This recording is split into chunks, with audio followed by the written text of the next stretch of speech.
l'un des psychiatres du coup du CRIABS, c'est le centre ressource pour les intervenants auprès d'auteurs de violences sexuelles. Je regardais un peu l'auditoire et c'est vrai que je voyais des têtes que j'avais déjà vues. Donc on va parler de l'emprise et de la violence sexuelle ou de l'emprise dans le cadre des violences sexuelles. C'est sûr que ça va vous faire des parallèles avec ce que vous avez entendu ce matin et également avec, je trouve, ce que vous avez entendu cet après-midi. Et je pense qu'on se gardera un temps à la fin pour peut-être refaire des parallèles entre nous, pour que vous puissiez nous poser des questions. Alors, du coup, en introduction, je ne pouvais pas ne pas vous parler du pervers, bien évidemment. Je vais ensuite passer à l'expression de l'emprise dans la violence sexuelle et j'ai décidé de le décliner comme suit en fait. On va s'intéresser à la pédophilie, au SM. Le harcèlement sexuel, juste une diapo parce que je trouvais que ça correspondait pas tout à fait à ce que je voulais vous expliquer, mais j'en dirais quand même une diapo. Je vous parlerai ensuite de la violence sexuelle sous emprise. On a déjà commencé à l'évoquer, donc la violence sexuelle en duo en fait, et puis de la violence sexuelle sous l'emprise des toxiques.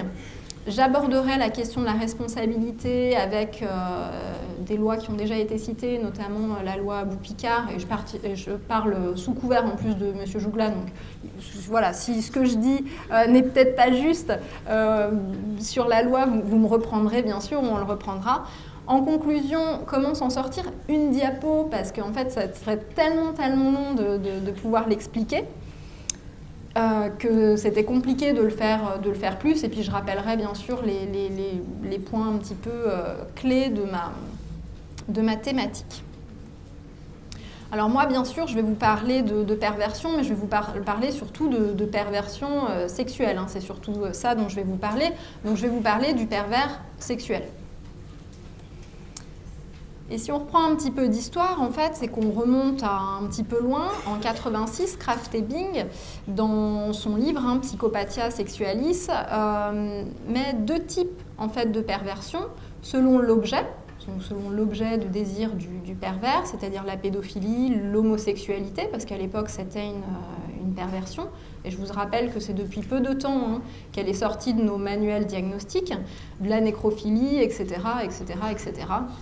Et selon le but et les moyens employés, donc la violence chez les raptophiles, par exemple, ceux qui ont besoin du viol pour être excités, du sadisme dont je vais parler, mais etc., etc. Et je voulais déjà faire une petite précision, et ça je pense que c'est assez important, c'est que le pervers sexuel, il n'a pas forcément un fonctionnement pervers au quotidien. Et c'est ça qui est hyper important. Lui, il va exprimer sa perversion dans la sexualité. Et c'est pour ça qu'on va parler de paraphilie. Paraphilie, c'est à côté de l'amour et donc les déviances sexuelles. Je vais beaucoup parler de paraphilie. Par exemple, la pédophilie, c'est une paraphilie. Le sadomasochisme, c'est une paraphilie. Et c'est donc des pervers sexuels.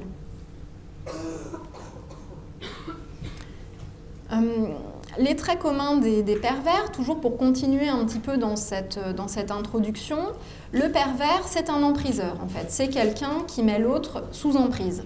C'est pour ça que je vous parle du pervers. L'autre est instrumentalisé, c'est l'objet du pervers dans la sexualité, donc c'est l'objet de son plaisir sexuel.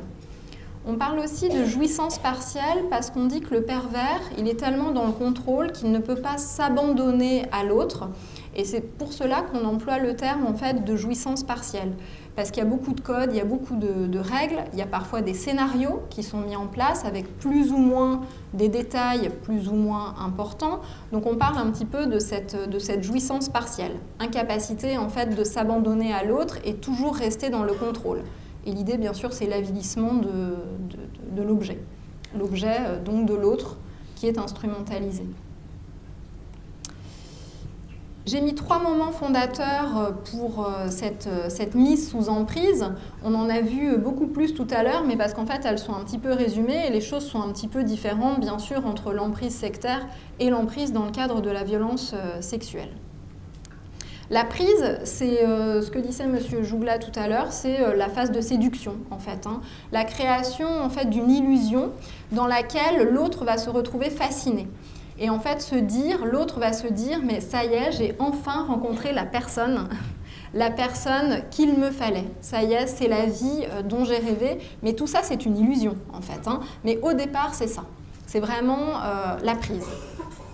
Donc l'empriseur, première étape, la prise. Deuxième étape dans cette emprise sexuelle, c'est la domination, et je vais même dire souffler un petit peu le chaud et le froid.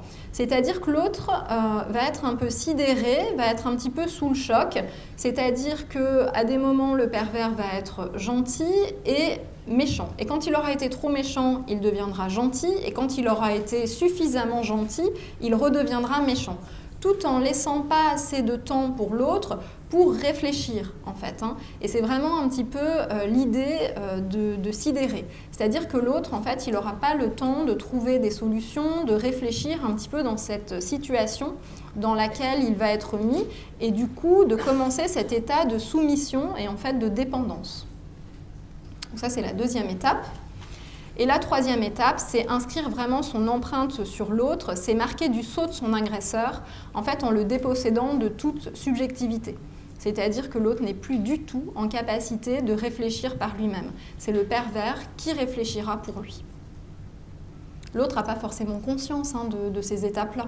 C'est exactement pareil que dans les phases de l'emprise sectaire, en fait. Hein. On n'a pas conscience forcément de rentrer là-dedans. Alors, quels sont les moyens qui vont être utilisés par l'empriseur ? Eh bien, c'est vraiment cette idée-là, c'est créer de la confusion et de sidérer l'autre. Alors, je vous ai mis des exemples, je ne pouvais pas tout mettre, mais je peux vous donner quelques exemples de comment ça peut se manifester. Le refus de la communication directe, c'est par exemple dire à la personne « mais c'est pas moi qui dis que ta robe est moche, c'est notre copain qui dit que ta robe est moche ». C'est ce qu'on appelle la communication indirecte en fait. Hein. Dire « mais c'est pas moi, c'est l'autre ». Et vu que l'autre tu l'aimes bien, bah, c'est la vérité. Et puis moi je me rallie à l'autre, donc c'est vrai, ta robe est moche, donc va changer de robe en finalité. Le déni de la situation par l'agresseur qui va disqualifier sa victime, ça va être par exemple « mais on rigole, mais t'as pas d'humour ». Tu voyais bien quand même que c'était de l'humour. Hein, quand il voit que sa victime prend un peu la mouche, il va dire « mais c'est toi qui déraille complètement, tu vois bien que c'était une blague, c'était pour rigoler, c'est toi en finalité qui n'a pas d'humour, tu prends la mouche d'ailleurs ». L'injonction paradoxale, c'est vraiment cette idée-là, je t'ordonne de désobéir. Donc qu'est-ce que fait l'autre ? Il désobéit pas, plus trop où il en est. La déformation du langage, c'est vraiment l'idée d'utiliser un langage très technique que la victime ne va pas pouvoir comprendre, donc ne va pas pouvoir argumenter en fait avec l'auteur, avec parfois des arguments qui ne vont pas du tout être cohérents, mais pas grave, tout ça c'est pour embrouiller de toute façon la victime et pour pas lui laisser le temps de toute façon de réfléchir à la situation dans laquelle elle est et toujours la mettre sous le choc et la sidérer. Le mensonge, ça c'est assez compréhensible, ou dire sans dire, l'agressivité verbale qui peut être utilisée, l'ironie, les sarcasmes, la dérision, le mépris, diviser pour mieux régner, ça je vais vous en parler un petit peu après avec la pédophilie, etc., etc. C'est que quelques moyens, mais vraiment l'idée c'est de ne pas laisser le temps à l'autre de penser en fait. Le pervers en prison et la place du pervers en prison. Alors, le pervers en prison, c'est souvent, je travaille à la maison d'arrêt de Villeneuve-les-Maguelones, et les pervers, on les remarque parce que c'est les détenus qui ont les clés de la prison. Les clés de la prison, c'est-à-dire qu'ils sont copains avec les surveillants d'étage, ils sont même parfois copains avec le directeur, ils sont également copains avec tous les détenus, c'est devenu un petit peu les chefs du bâtiment. Tout le monde leur fait confiance, aussi bien les détenus que les surveillants, et on se dit déjà, tiens, ils ont pris une place particulière. Alors on se pourrait se dire, c'est des gens qui arrivent à s'adapter, c'est des leaders. Mais le moment, la différence qui va vraiment avoir lieu entre le pervers et le leader, c'est ce qu'on va appeler en fait le moment pervers, c'est l'inadaptation paradoxale. Et ça, vous allez vite vous en rendre compte quand il vous raconte son passage à l'acte en fait. Hein. Alors autant ça va vous paraître quelqu'un de charmant, parce qu'il est dans la séduction, il va tenter de vous charmer. D'ailleurs, vous allez comprendre qu'ici tout le monde l'aime bien. Et au moment où il vous raconte son passage à l'acte, là, vous dites, mais qu'est-ce que c'est que cette histoire? Il vous raconte ça d'une manière très très crue, avec des mots vraiment horribles, ça devient sordide. D'un coup, alors qu'il était charmant et très adapté, là ça devient absolument plus adapté. Et c'est ce qu'on va appeler le moment d'inadaptation paradoxale. Et c'est vraiment ce qui va faire la différence en fait entre le pervers et le leader en prison. Et plus c'est cru, et plus il va vous voir déstabilisé, en fait, et c'est là-dedans qu'il peut jouir, ou qu'il va jouir. Et d'ailleurs, il tentera de prendre le contrôle dans l'entretien et dans la relation. Alors, c'est vrai que, avec nous en prison, les psychiatres, c'est vrai que on peut les repérer, ou parfois, s'ils savent bien manipuler, on n'arrive pas à les repérer, mais quand vous n'avez plus la main dans l'entretien, quand c'est plus vous qui menez l'entretien et que c'est la personne qui vient vous voir qui mène l'entretien, c'est à ce moment-là qu'il faut vous poser la question. Ou peut-être d'ailleurs qu'il est déjà trop tard, parce que peut-être que vous vous êtes déjà fait prendre. Mais vraiment, ce moment d'inadaptation paradoxale, c'est vraiment quelque chose auquel vous devez penser, hein, c'est-à-dire quelqu'un qui vient vous voir, qui est charmant. Nous, on les voit aussi à l'extérieur, hein, c'est-à-dire qu'ils viennent nous raconter une histoire, ils sont charmants, ils nous racontent quelque chose, on ne comprend pas bien, puis à la fin, ils nous demandent une attestation de suivi, parce qu'ils sont sous obligation de soins, puis on se rend compte, en fait, que tout ce qu'ils nous ont raconté, ça n'avait aucun sens, que ce qu'ils nous avaient raconté, ça n'avait rien à voir avec les faits pour lesquels ils étaient mis en obligation de soins, mais que tout ça, c'était pour manipuler un petit peu son petit monde. Et d'ailleurs, quand ils nous ont raconté leur passage à l'acte, c'était en général abominable, et on voyait bien que là, on était face à un pervers. Alors, c'est pas toujours comme ça, hein, c'est des exemples, mais grosso modo, ça peut être ça. Alors, l'expression de l'emprise dans la violence sexuelle, je vais commencer par vous parler de la pédophilie, hein, qui est quand même l'une des plus grandes paraphilies. Le sadomasochisme, je vais vous en parler un peu, c'est ce que je disais. On va voir une diapo sur le harcèlement sexuel, mais j'en parlerai pas plus. On verra la violence sexuelle sous emprise avec les toxiques et le passage à l'acte en duo. Pour la pédophilie, c'est pas de la pédophilie, le petit texte que j'ai mis, mais je vais vous le lire parce que ça vous permet de voir comme la confusion peut être créée. Ce n'est pas grave, même si tu m'as déçu, de toute façon je t'aime quand même si aujourd'hui c'est plus difficile, ce sera vite oublié, peut-être. Quoi? Qu'est-ce qui se passe? C'est ça, hein, le discours du pervers, c'est celui-ci, hein, c'est un discours où, voilà, on ne sait plus où on en est, on ne sait absolument plus où on en est. Alors pourquoi les enfants ont tant de difficultés à parler de violences subies? C'est cette relation particulière qu'il y a entre l'abuseur et l'abusé, et particulièrement d'ailleurs quand il existe une dépendance filiale, hein, c'est-à-dire quand c'est un papa ou une maman, parce que ça peut être aussi une maman, qui abuse sexuellement son enfant. Il y a plusieurs phases, et je vais reprendre en fait les phases que je vous ai prises tout à l'heure, hein, la prise, la domination et marquée du sceau de l'agresseur. Et vous allez le comprendre dans la pédophilie, en fait, parce que c'est un exemple, mais en finalité, on ne fait que reprendre ces phases-là. La prise, qu'est-ce que c'est pour le pédophile? C'est s'intéresser à l'enfant, se mettre à son niveau, lui dire qu'il est unique, que leur relation est particulière. Première chose. D'ailleurs, même, le pédophile, il peut y croire, c'est ce qu'on va appeler les distorsions cognitives, et ils viennent nous dire, d'ailleurs, en entretien, mais elle était très mature pour son âge, nous avions des discussions d'adultes, elle était en avance et précoce sexuellement. Ah, bon, elle avait 6 ans, mais visiblement très, très, très précoce. Mais c'est vraiment ça les distorsions cognitives, c'est-à-dire que le pédophile également peut croire à ça, hein, et peut finir par se dire « mais oui, c'est ça ». Et il y a aussi une confusion des langues, c'est-à-dire que ce que le pédophile veut, c'est du sexe, mais ce que le pédophile ne comprend pas, c'est que l'enfant ne veut pas du sexe, il cherche de l'affection, et pas forcément du sexe. Et c'est pour ça que l'enfant va être proche de cette personne-là, parce que cette personne lui donne de l'affection, l'enfant est en demande d'affection, alors que lui, le pédophile, ce qu'il cherche, c'est du sexe avec cet enfant. Donc il y a déjà une confusion des langues qui est déjà là. Donc ça, c'est cette phase de prise, se rapprocher de l'enfant et faire croire à l'enfant, croire ou pas d'ailleurs, hein, parce que la relation évidente entre l'adulte et l'enfant est particulière. La phase de domination, la phase de programmation, les auteurs parlent un peu de phase de programmation hein, dans la pédophilie. Alors la manipulation mentale commence, mais elle a déjà commencé dans la phase de séduction en fait. Hein. Il est bien sûr plus facile de manipuler un enfant qu'un adulte. Hein. Un enfant, c'est une proie fragile et manipulable. Il peut utiliser plusieurs techniques, hein, l'auteur de violences sexuelles, le pédophile. Ça peut être déjà le chantage. Si tu m'aimes, tu diras rien. Tu voudrais pas que j'aille en prison quand même. Tu voudrais pas que papa aille en prison. Bah non. Un fils, il veut pas du tout, une fille, elle veut pas du tout que son papa aille en prison. Ça, c'est sûr et certain. Ça peut être un chantage affectif, mais ça peut être également des menaces. Hein.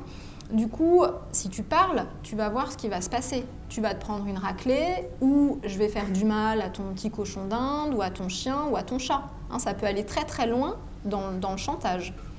Le cloisonnement, c'est ce que je vous disais tout à l'heure, une technique en fait du pervers, hein, diviser pour mieux régner.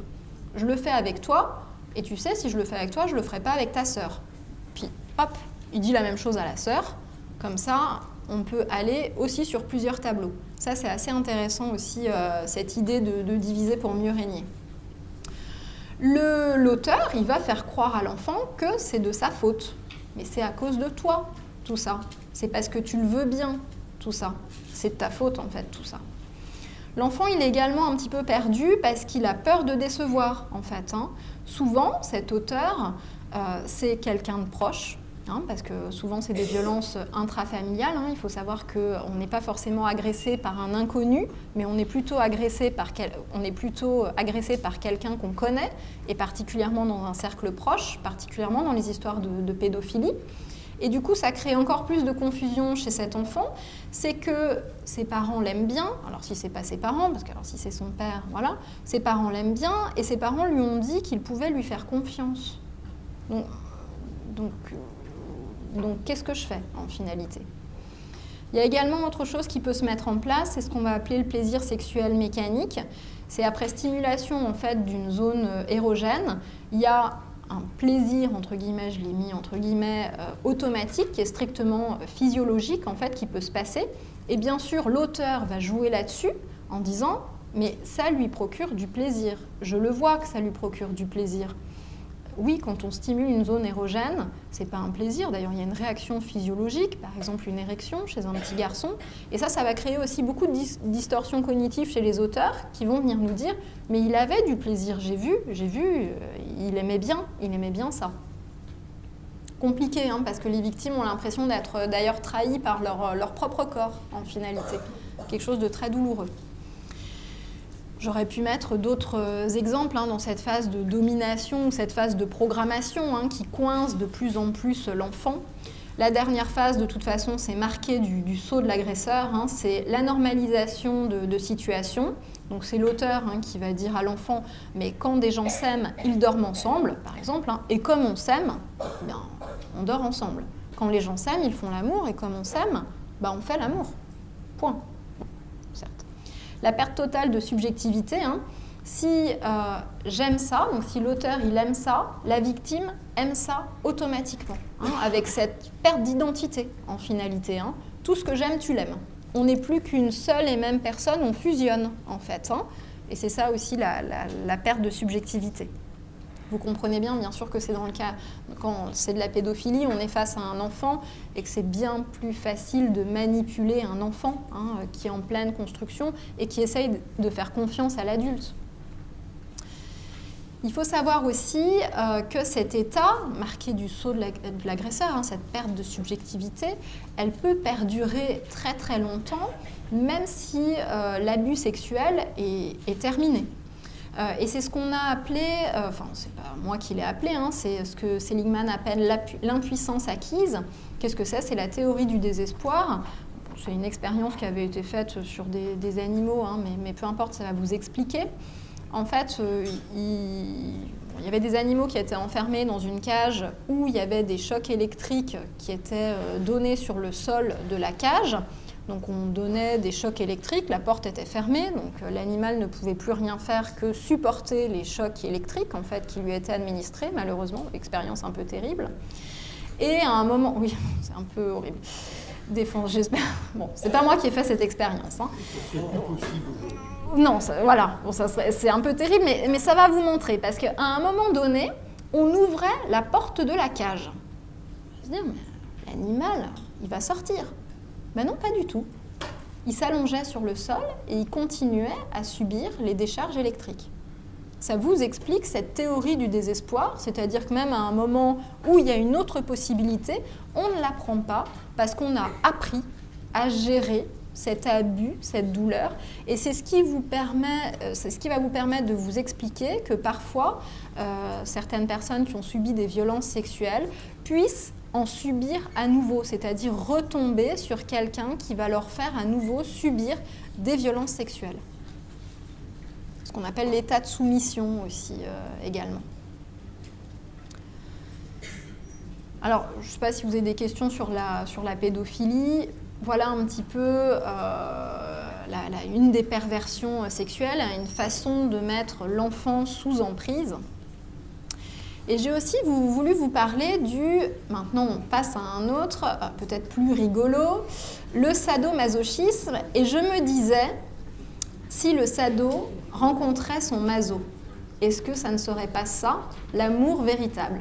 J'ai bien sûr pensé à ce couple mythique de la famille Addams, Gomez et Morticia Addams, et je me suis dit qu'ils s'étaient bien trouvés et peut-être que le bonheur était là. C'est peut-être que le paraphile puisse trouver un autre paraphile comme lui et hop, ça serait magique.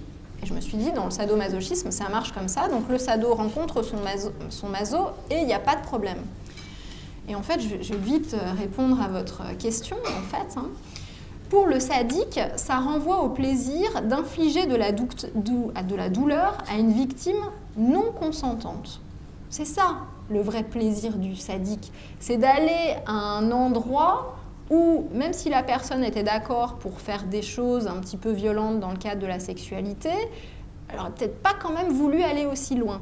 Et l'idée du sadique, c'est quand même de le pousser un petit peu à l'endroit où vous ne voulez pas trop. C'est ça, le plaisir pour le sadique, en fait. Le masochisme, lui, il recherche à l'inverse du plaisir dans la douleur et l'humiliation. Donc vous comprenez bien que la rencontre heureuse entre le vrai sadique et le vrai maso est de principe impossible, puisque le sadique, lui, va chercher à emmener le maso à un endroit où il ne veut pas aller. Donc, la rencontre n'est pas possible, en fait. Et du coup, je pense que dans les relations SM, on ferait mieux de parler de relations dominant-soumis, où là, en effet, on serait plus ajusté, ça ne serait pas vraiment des relations sadomaso. Qu'est-ce que ça ferait ? C'est l'extase de l'abandon du soumis et la jouissance du contrôle du dominant. Et là, on est vraiment avec deux adultes qui sont consentants pour avoir une sexualité SM ou plutôt dominant-soumis. Est-ce qu'on peut tout faire dans le SM ? En finalité, est-ce qu'on peut tout faire ? Alors la réponse, elle est claire, c'est non. Dans le SM, il y a un contrat. Pas forcément signer un papier, et quoique, on ferait sans doute bien de signer un papier avec les choses qu'on veut faire et les choses qu'on ne veut pas faire. Il faut également un signal d'arrêt, et il faut bien entendu le consentement des deux participants. Le signal d'arrêt, il est important parce que c'est ça qui fera dire que l'autre n'était pas consentant, et peut-être juste le non n'est peut-être pas possible à ce moment-là, et peut-être qu'il faudra trouver d'autres choses pour pouvoir signifier que là, on ne veut pas aller plus loin au moment de l'acte. Donc c'est quand même assez codifié, ces histoires-là. Et d'ailleurs, la Cour suprême du Canada a rendu une décision dans une affaire de consentement sexuel. Alors là, il faut savoir que dans cette affaire-là, je pense qu'on était vraiment dans une relation sadique, sadomaso. Une femme avait porté plainte contre son conjoint qui l'avait sodomisée avec un godemichet alors qu'elle était inconsciente suite à la pratique de l'asphyxie érotique, pratique à laquelle elle avait consenti. Le mari a été condamné. C'est là le vrai sadique. C'est-à-dire que sa femme, elle avait dit « moi je suis d'accord pour qu'on pratique l'asphyxie érotique », et lui, il s'est dit « oui, mais bon, on va aller un petit peu plus loin quand même dans cette histoire-là, et hop, je vais lui faire un petit truc avec lequel elle n'était pas d'accord. Vu que de toute façon on a des relations SM, ça ne posera pas de problème. Si, ça pose un problème, c'est que malgré tout, elle n'était pas d'accord à ça, et donc c'est un viol. Toujours, est-ce qu'on peut tout faire dans le SM ou dans les relations dominant-soumis? C'est quoi les problèmes? Est-ce qu'on peut infliger tout type de lésion? Grosso modo, est-ce que l'autre, si l'autre nous demande de lui couper un bras pendant l'acte, est-ce qu'on peut le faire? Après tout, deux adultes consentants, bon. Alors non, non, pas du tout. Heureusement, peut-être, on serait mal. On est censé faire des lésions légères et passagères.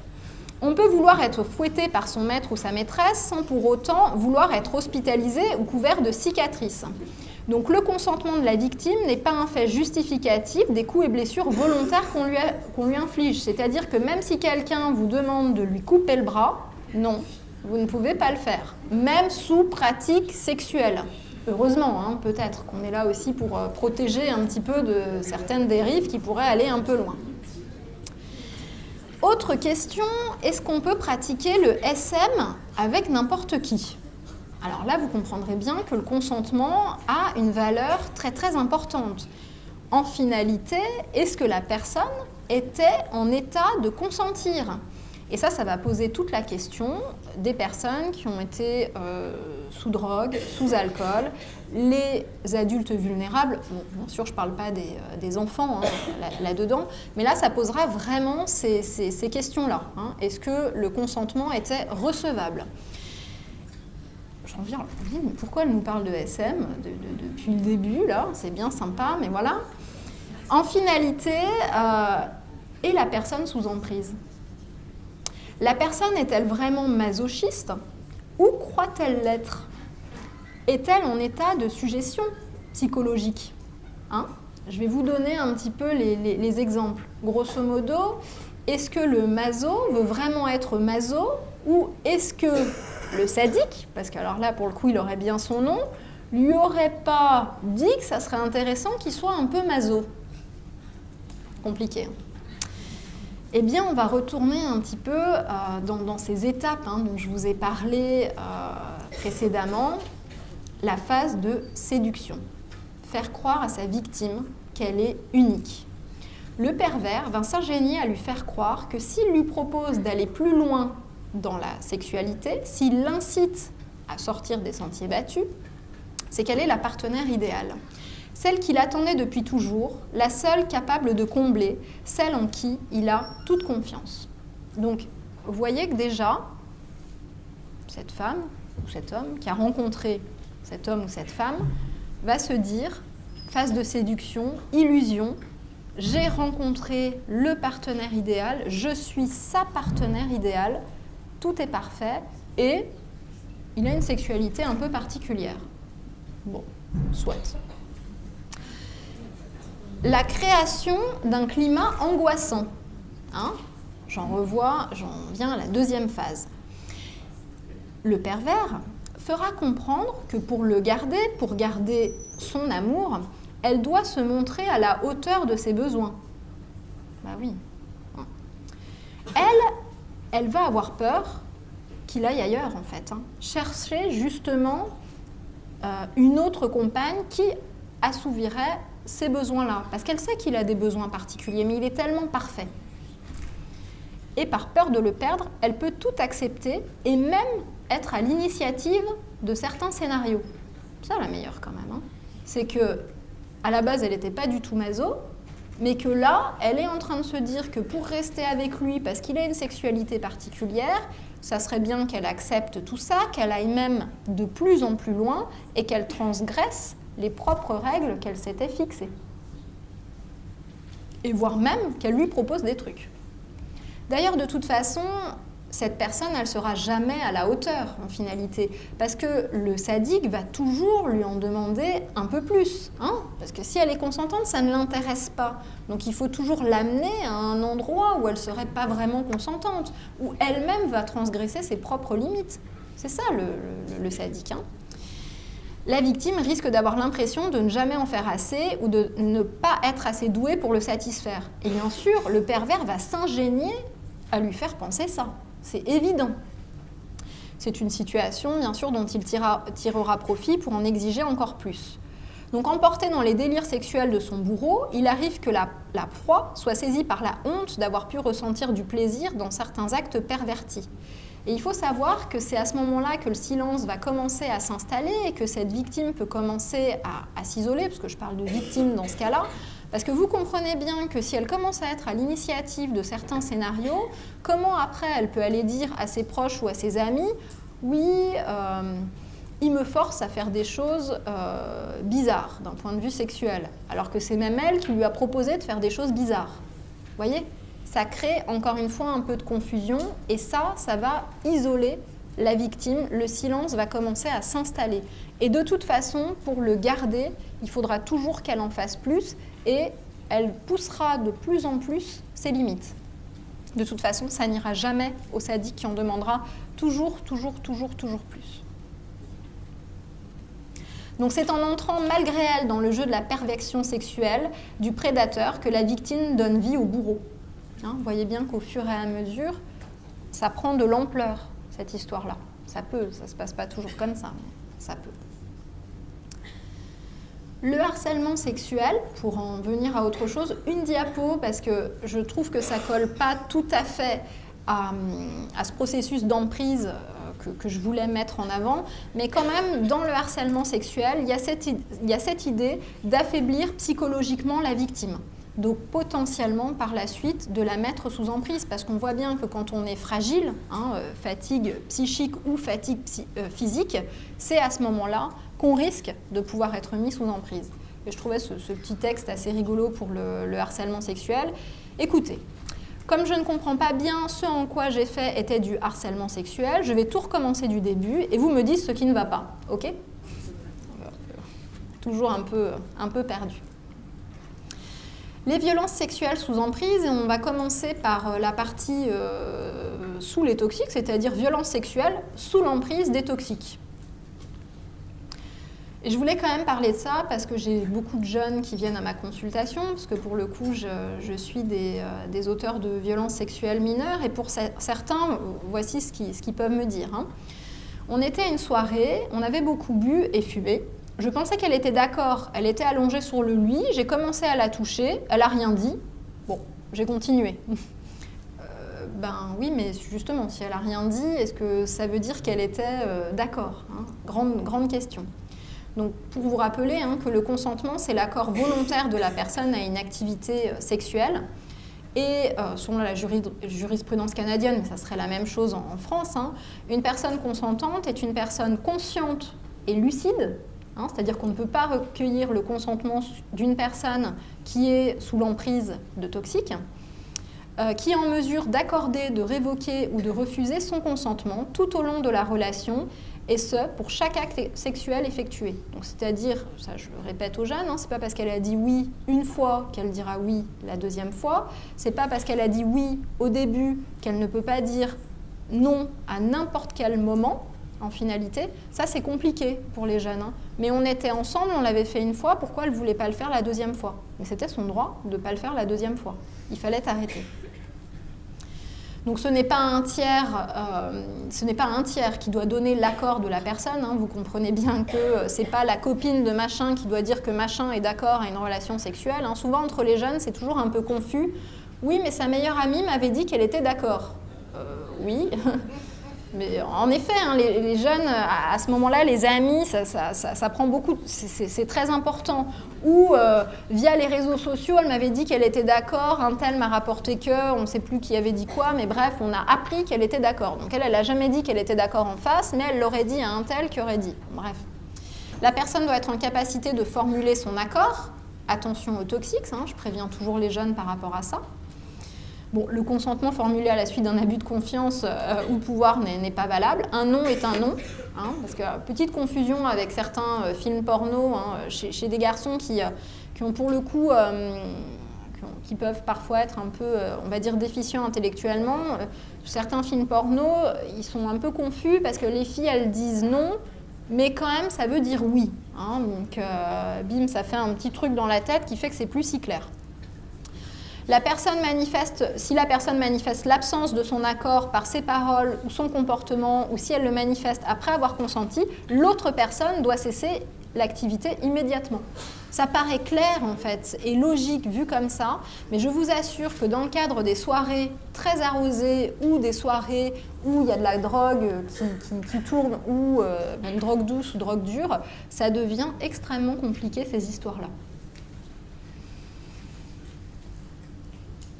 Autre partie, hein, la violence sexuelle sous emprise, et je voulais vous parler du passage à l'acte en duo, en finalité, victime ou complice. Hein, grande question pour la justice qu'on a commencé à voir tout à l'heure. Je trouvais ça assez intéressant. Je vais vous montrer le cas clinique d'une patiente que je suis et que je vois toujours d'ailleurs. Hein. Donc Madame B, 28 ans, en obligation de soins, condamnée à 6 mois. Les faits pour lesquels elle vient me voir, bon déjà elle vient me voir parce qu'elle est en obligation de soins, mais les faits pour lesquels elle vient me voir, elle a fait de détournement de mineurs. Elle a fait des propositions sexuelles à une jeune fille de 15 ans pour une partie à 3 avec son compagnon. Bon. J'apprends que Madame V est hétérosexuelle, qu'elle n'a pas du tout d'attirance pour les mineurs, pas du tout pour les jeunes. J'apprends aussi que cette jeune fille, enfin 28 ans, est dans une relation très très longue avec son compagnon. 13 ans de relation, hein, ça veut dire qu'elle l'a rencontré très jeune, que son compagnon est plus âgé qu'elle. Elle décrit cette relation quand même comme compliquée. Madame V m'avouera que bien plus tard, en fait, les violences physiques et psychologiques qu'elle subissait au quotidien. C'est-à-dire que quand elle vient me voir au début, elle me dit qu'ils sont séparés de fait parce que le juge ne veut plus le juge a interdit qu'il y ait contact entre les deux personnes, mais que c'était une relation qui se passait très très bien. Et j'apprends par la suite que son copain, la violentait régulièrement, lui disait qu'elle était nulle, enfin que c'était quand même compliqué comme relation. Et que c'était clairement une situation il y avait de la violence conjugale, c'est sûr et certain. Madame V, elle me dit aussi, je remarque que Madame V est isolée. Vraiment isolée, pourtant elle a une grande famille, Madame V a une grande famille, mais qu'elle voit moins. Alors maintenant qu'ils sont séparés, elle les voit beaucoup plus, parce qu'elle est même retournée vivre chez ses parents, et qu'elle n'a plus vraiment de copines, ou qu'elle n'en a pas vraiment. Donc voilà ce qu'elle me dit, je ne voyais plus trop ma famille et mes amis. Certaines de mes amies sont toxiques pour moi, elles étaient jalouses de mon couple, elles voulaient que ça capote. Ok. Bon, peut-être que je pense que ses amis étaient en train de la prévenir que son compagnon était particulier quand même. Et voilà ce qu'elle me dit un peu sur sa relation. Dès qu'il n'était pas sympa avec moi, il se rattrapait et me disait des mots gentils. Il m'offrait mes chocolats préférés. Madame V est très gourmande. Il m'offrait mes chocolats préférés. Souffler le chaud et le froid. Il me disait souvent, quand on s'aime, on fait des choses pour l'autre. Hein, comme je vous disais, la normalisation des situations. Il me disait que j'étais belle, mais que je n'avais pas assez d'initiative. Encore une fois, un compliment, bim, quelque chose de pas sympa après. J'aimais lui plaire. Je crois que c'est moi qui ai eu l'idée pour la fille. Là, il était content. Je ne pensais pas que c'était mal. Ils s'entendaient bien tous les deux. Elle a dit non, personne n'a insisté. Ses parents ont porté plainte, elle leur en a parlé. On comprend bien dans cette relation, en finalité, qui avait envie de cette relation. Pas du tout elle qui avait envie, mais pour pouvoir garder ce compagnon, qui était beaucoup plus en demande qu'elle d'un point de vue sexuel, elle allait sur des terrains qui n'étaient absolument pas les siens. Ils sont séparés, le juge a interdit qu'ils puissent se voir. Il essaie de m'appeler en ce moment. Le juge a pourtant refusé qu'on ait des contacts. J'hésite à répondre. Peut-être qu'il a besoin de moi. C'est quand même moi qui ai proposé à la fille et qui ai pris 6 mois. C'est quand même moi qui ai proposé à la fille et il a pris 6 mois. Je pensais qu'il ne voudrait plus me parler après ça. En fait, le juge a estimé que dans cette situation-là, ils allaient prendre exactement la même peine. Je pense que les choses auraient dû être beaucoup plus travaillées, voire même qu'il aurait fallu qu'il y ait une expertise psychologique pour cette jeune fille, parce que cette jeune fille était sous emprise de son compagnon, et clairement, et qu'elle l'est encore. Et que ce qu'elle vient me dire, ça me prouve encore, quand elle me dit il essaie de me recontacter, peut-être qu'il a besoin de moi, elle est encore sous son emprise, même s'il n'est plus là. On voit que l'emprise d'ailleurs peut persister, même si l'empriseur n'est pas là, et que ça continue. J'en viens bien sûr à parler du coup de la question de la responsabilité. En finalité, est-ce que cette jeune fille était responsable de ce qui s'est passé? Est-ce qu'elle était victime de ce qui s'est passé ou est-ce qu'elle était complice? Dans ce cas-là, le juge a estimé qu'elle était complice, voire même auteur d'ailleurs, parce que c'est même elle qui va proposer à la jeune fille. Alors qu'en fait, les choses se sont jouées de manière complètement différente. Dans cette question de la responsabilité, en finalité, je voulais qu'on voit ensemble l'article 122.1 alinéa 1 du Code pénal, et qui vient dire « n'est pas pénalement responsable la personne qui était atteinte au moment des faits d'un trouble psychique ou neuropsychique ayant aboli son discernement ou le contrôle de ses actes ». En finalité, est-ce que être sous emprise va abolir le discernement? C'est une question. La personne qui était atteinte au moment des faits d'un trouble psychique ou neuropsychique ayant altéré son discernement ou entravé le contrôle de ses actes demeure punissable. Toutefois, la juridiction tient compte de cette circonstance lorsqu'elle détermine la peine et fixe le régime. Donc j'ai essayé de voir en fait quelles étaient les choses pour lesquelles il pouvait y avoir une abolition du discernement et voir si on parlait d'emprise un petit peu là-dedans. L'abolition du discernement, voilà ce que j'ai retrouvé. Les maladies psychiatriques graves et décompensées. Donc on parle là de la schizophrénie ou de la maladie bipolaire qui serait décompensée. Les troubles graves de l'efficience mentale, des retards mentaux. Et ça pourrait aller en effet vers une irresponsabilité pénale. Pour l'instant, pas mot de l'emprise. Je me suis dit, tiens, peut-être qu'elle peut se retrouver dans les altérations du discernement. Peut-être que je vais voir des choses. Qu'est-ce que je trouve dans les altérations du discernement? Les troubles psychiatriques majeurs, comme une dépression, par exemple. Les maladies de la volonté, comme la pyromanie, la kleptomanie. Les troubles de la personnalité, même pour les troubles graves de la personnalité, voilà, c'était là-dedans. Les troubles de l'efficience mentale, et peut-être pas les retards mentaux le retard mental sévère, mais peut-être pour le retard mental modéré ou léger, ça pouvait faire qu'il y ait une altération du discernement. Et les conduites addictives. Bon. Toujours pas. Alors même s'il n'y a pas de liste pour les abolitions du discernement ou les altérations du discernement, en fait, je commençais à me rendre compte qu'on parlait jamais, en fait, je l'ai découvert en faisant le propos, de l'emprise ou de la suggestion psychologique. Et pourtant, alors je me suis demandé ce que les experts, du coup, s'ils étaient amenés à faire une expertise sur cette personne sous emprise, notaient dans leurs expertises. Et ce que j'ai retrouvé dans les comptes rendus d'experts, c'était pas vraiment une abolition, mais une altération qui était envisageable. Donc je trouvais que voilà, c'était un petit peu lourd de conséquences, c'est-à-dire aboli, non, altéré, peut-être. Bon. Alors je me suis demandé quels étaient les arguments pour et contre cette abolition, cette altération du discernement. Voilà ce que j'ai retrouvé un petit peu dans les arguments contre l'abolition ou l'altération du discernement en cas de manipulation mentale ou en cas d'état de suggestion psychologique. J'ai retrouvé qu'il n'y avait pas vraiment, ce que j'ai retrouvé dans la littérature, qu'il n'y avait pas vraiment d'échelle actuarielle pour démontrer la relation d'emprise, pas d'imagerie, pas de test biologique, en fait pas assez d'éléments, moi je trouvais, pour qu'on puisse dire qu'il y avait cette relation d'emprise qui était mise en place. Que c'était quand même quelque chose de difficile à démontrer scientifiquement parlant. Ça ne veut pas dire qu'on ne peut pas le démontrer avec l'exposé qu'on a vu et avec ce que je viens de vous dire là, mais scientifiquement parlant, c'était compliqué. J'ai quand même retrouvé des arguments pour, quand même, une abolition ou une altération, avec notamment Irigoyen en 90, qui a écrit des livres sur tout ce qui est harcèlement moral.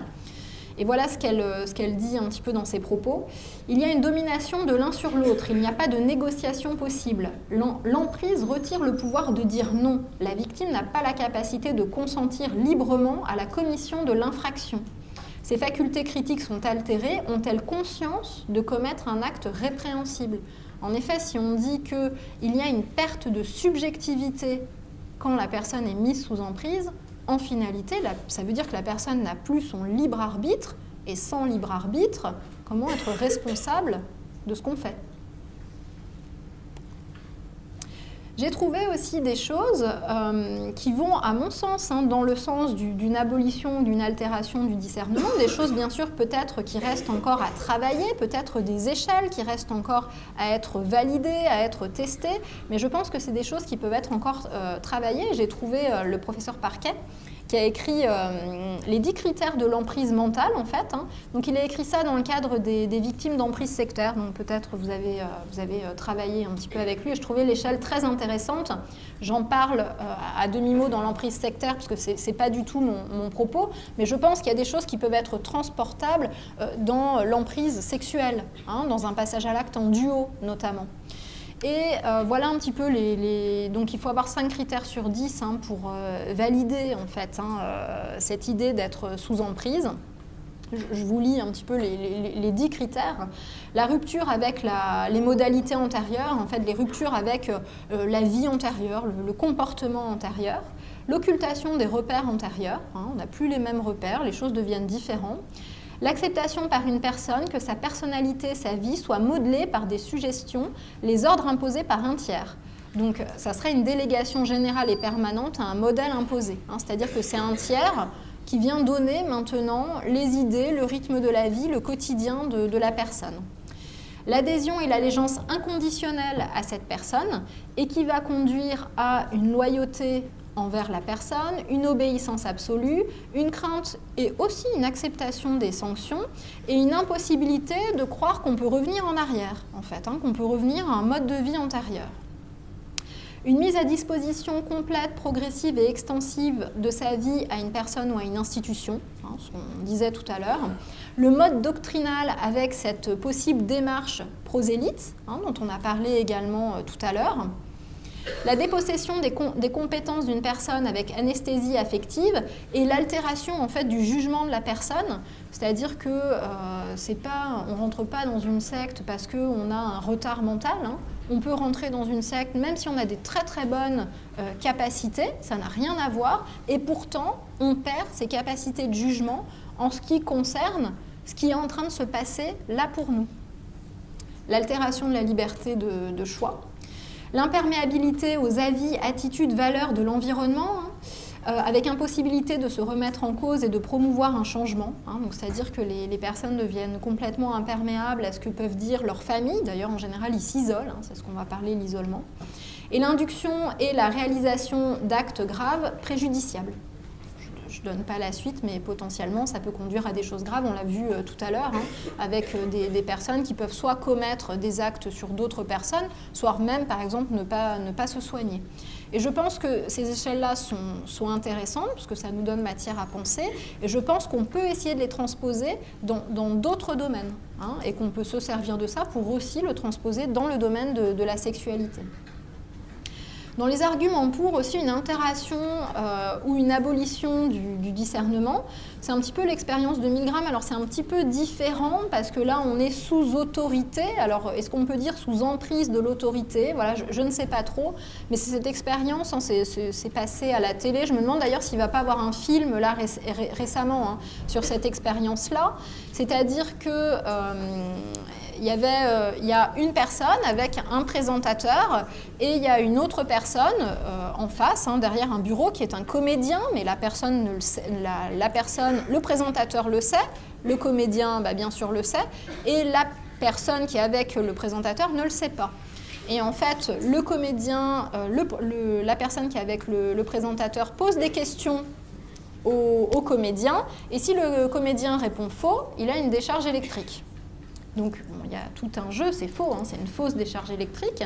Et on s'est rendu compte, en fait, que sur les 40 participants qui venaient qui n'avaient pas du tout un retard mental, une maladie particulière, 25 des participants, donc un peu plus de la moitié des participants, délivraient des chocs qui tuaient la personne. On dit, mais qu'est-ce qui se passe? Ils ne sont pas bêtes. On se rendait compte, en fait, que vu que le présentateur disait « mais allez-y, mais vas-y, mais continuez, mais il n'y a pas de souci voilà. » Et que ces personnes-là se mettaient à appuyer sous le bouton. Alors je ne sais pas si on est dans des mêmes schémas d'emprise, en tout cas on était sous emprise de l'autorité peut-être, et que du coup les personnes se mettaient à appuyer sur le bouton, alors là ils perdaient leur capacité de jugement. Pas pour tous, hein, mais quand même pour une partie d'entre eux.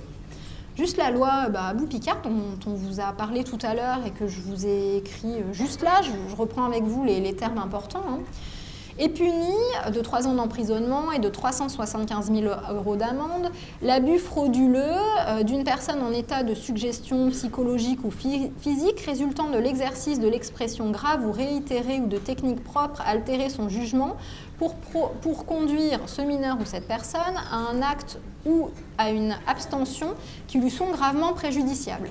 Donc c'était intéressant parce qu'est rentrée dans la loi cette idée de suggestion psychologique. Et ça, c'était, je pense, quelque chose de peut-être nouveau apporté avec cette loi. Et dans la loi de la suggestion psychologique, de la manipulation mentale, voilà en fait ce qu'il fallait comme condition pour que l'infraction, pour que l'on puisse dire qu'il y ait manipulation mentale.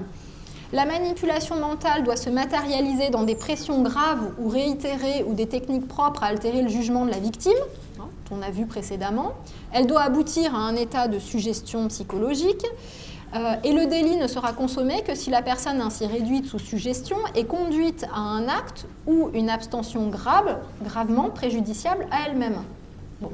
Voilà ce que la loi disait.